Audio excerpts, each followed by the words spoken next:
जय श्रीमन नारायण। ए पर जे टिप्पणी हम करे जा रहल बा रामानुजदास श्रीमान गट्टू वेणुगोपाल स्वामी जी के द्वारा दिहल गयल बा। अध्याय 13 क्षेत्र क्षेत्रज्ञ विभाग योग श्लोक 22। उपद्रष्टा अनुमंता च भर्ता भोक्ता महेश्वरः परमात्मेति च अप्युक्तो देहेऽस्मिन् पुरुषः परः। ओम।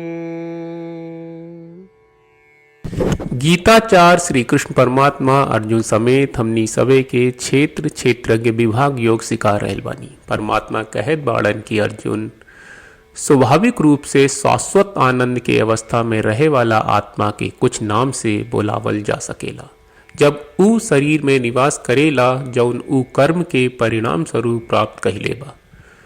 उपद्रष्टा शरीर में रह के शरीर से काम करावे के कारण आत्मा के उपद्रष्टा कहल जाला। अनुमंता जब आत्मा शरीर में हो खेला औरी शरीर के इंद्रियन औरी अंग कुछ काम करे लगा ले ता ऊ ठीक बा कर के मंजूरी देवेला। ई तरह से शरीर में रह आत्मा के अनुमंता भी कहल जाला। भारता आत्मा शरीर के पूरा भार आ इंद्रियन के बोझ उठावेला, यही से आत्मा के भारता कहल जाला। भोक्ता आत्मा के भोग करता भी कहल जाला, काहे कि ऊ आपन कर्म के हिसाब से सुख दुख के अनुभव करेला। महेश्वर ईसा के मतलब होला राज कहल। इंद्रियन शरीर पर राज करेला, मन ओ इंद्रियन पर राज करेला। यही से इंद्रियन शासक बा और मन भी शासक बा। आत्मा के महेश्वर के नाम से जानल जाला, काहे कि वो सब शासकन में सबसे बड़ बा, वो सब शासकन में शासक बा। परमात्मा आत्मा के मतलब होला सर्वव्यापी। परमात्मा के मतलब होला सर्वव्यापी। जब आत्मा शरीर में हो खेला ता इंद्रियन से ज्यादा औरी मन से ज्यादा पूरा शरीर में व्याप्त हो जाला। यही से शरीर के संदर्भ में आत्मा के परमात्मा कहल जाला। यही तरह से शरीर में रहत आत्मा के कई गो नाम से बुलावल जाला। भले ही आत्मा बहुत ज्ञान से संपन्न होके लेकिन अभी भी ऊ शरीर तक सीमित बा। यही तरह से श्री कृष्ण परमात्मा स्वभाव लक्षण आ महिमा के अभिव्यक्ति कर रहे बाड़े।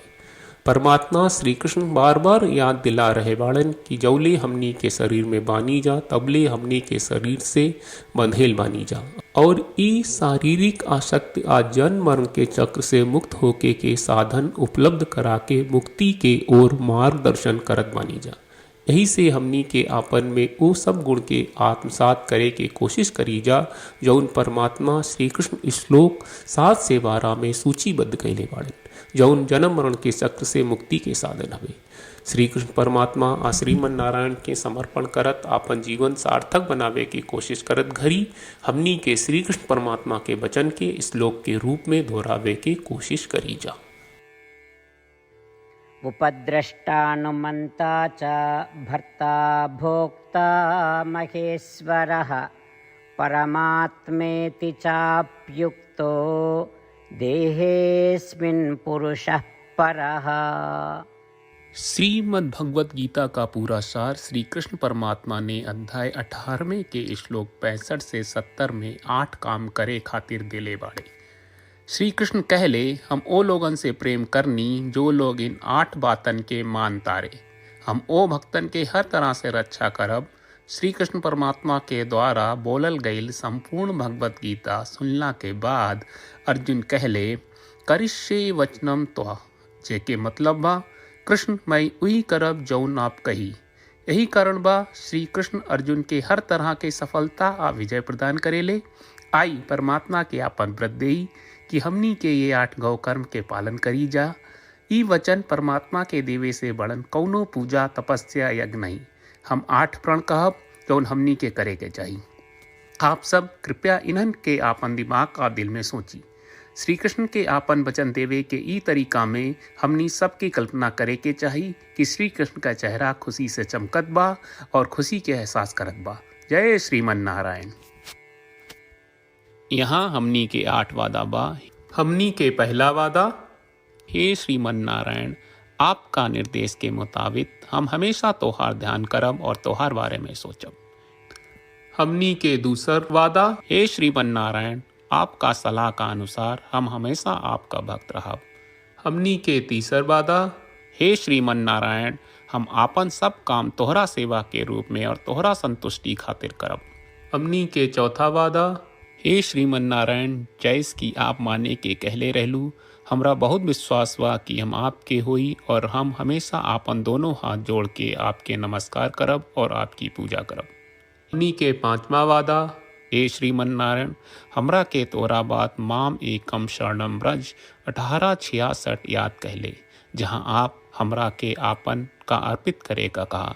श्रीमन नारायण, मैं हमेशा तोहरे शरण में रहब। हमनी के छठवां वादा, हे श्रीमन नारायण, हमरा के तोहरा बात माँ सुचहा 1866 याद कहले कि आप हमनी के शोक ना करे का आश्वासन दे रहे बड़े, हम अब और शोक ना करब। हमनी के सातवां वादा, हे श्रीमन नारायण, आपने हमरा खातिर श्रीमद् भगवत गीता के वितरण करके हम सबके कृपा कहले और आशीर्वाद दहले बा। हम वादा करत बानी कि रोजाना कम से कम एक श्लोक पढ़ब या सुनब। हमनी के आठवां वादा, हे श्रीमन नारायण, आप गीता के पूरा मानवता तक ले गयलू। हम गीता में आपके दिव्य वचन के उन भक्तन तक पहुँचावे के प्रयास करब जे गीता से अपरिचित बा। हे श्रीमन नारायण, हम उई करब जौन तू करे का कहब।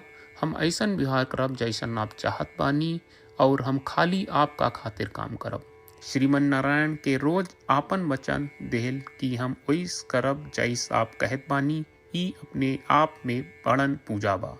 श्रीमन नारायण, करशे वचनम त्वा। श्रीमन नारायण, हम तोरे निर्देश के मुताबिक काम करब। सर्वम श्री कृष्ण अर्पणम अस्तु। जय श्रीमन नारायण। उपद्रष्टा अनुमन्ता च भर्ता भोक्ता महेश्वरः परमात्मेति च अप्युक्तो देहेऽस्मिन् पुरुषः परः। ओम उपद्रष्टानुमन्ता च भर्ता भोक्ता महेश्वरः परमात्मेति चाप्युक्तो देहेऽस्मिन् पुरुषः परः। जय श्रीमन नारायण। सब भक्त लोगों से विशेष अनुरोध बा, जीवन में हर चीज में हमनी के तत्कालिक और प्रभावशाली परिणाम की अपेक्षा रहेला। एकरा खातिर आइए रोजाना 1 मिनट के समय निकालल जाए और नारायण आश्रम पढ़ल जाए। नारायण आश्रम प्राप्त करे खातिर नारायण आश्रम वेबसाइट पर जाई, जो www.narayanashram.org है, और पंजीकरण में आपन नाम और ईमेल दर्ज करी। आपके द्वारा प्रदान कईल गई ईमेल पर आपका एक नारायण आश्रम PDF प्राप्त हुई। PDF में एक रामायण श्लोक, एक गीता श्लोक और एक विष्णु नामम बा। ये तीनों के मिल के नारायण आश्रम कहल जाला। हर व्यक्ति के ये श्लोक के अलग अलग संयोजन मिलेला। जब हर कोई 24,000 भक्तन के साथ रोजाना आपन नारायण आश्रम पढ़त आ सुनत बा, ता हर दिन संपूर्ण रामायण का 1 दौर, श्रीमद् भगवत गीता पारायण के 33 दौर और श्री विष्णु सहस्त्रनाम स्तोत्र पारायण के 24 दौर प्रतिदिन पूरा होएला। ई एक बहुत ही उल्लेखनीय और विलक्षण परिणाम बा, जौन हर एक दिन ऐस करे से निकलेला। ई कारण बा कि आप और आपके परिवार के सदस्य तुरते जाके आपन नारायण आश्रम प्राप्त करी। जय श्रीमन नारायण।